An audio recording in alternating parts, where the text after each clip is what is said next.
السلام علیکم جی۔ تو بچوں کیسے ہیں سب؟ کس کس کو نئی کہانی کا انتظار ہے؟ جی تو آج پھر ہم ایک نئی اور مزے کی کہانی لے کر آئے ہیں آپ کے لیے۔ کہانی کا نام ہے عقل مند کسان۔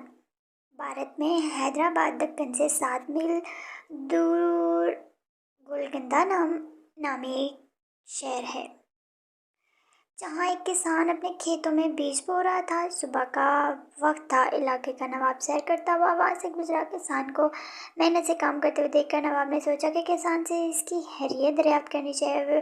وہ گھوڑے سے اترا اور کھیت کے کنارے پہنچ کر کسان سے پوچھا، کیوں بھائی، کھیتی باڑی میں تم اس قدر محنت کرتے ہو، کتنا کچھ کما لیتے ہو، کچھ فائدہ بھی ہوتا ہے یا نہیں؟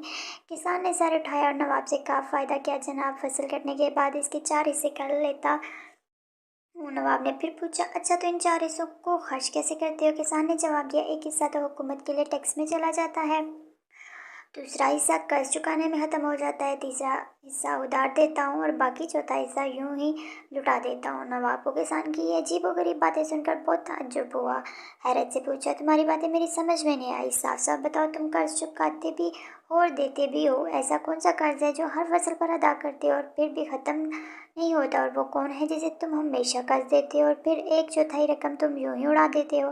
کسان نے جواب دیا، جناب بات دراصل یہ ہے کہ میرے والد نے ایک ساہوکار سے رقم ادھار لی تھی، والد کے مرنے کے بعد اس کا سود میں ادا کرتا ہوں اور ایک حصہ ٹیکس دینے کے دوسرا حصہ پر ادا ہو جاتا ہے، اور تیسرا حصہ کیسے ادھار دیتے ہو؟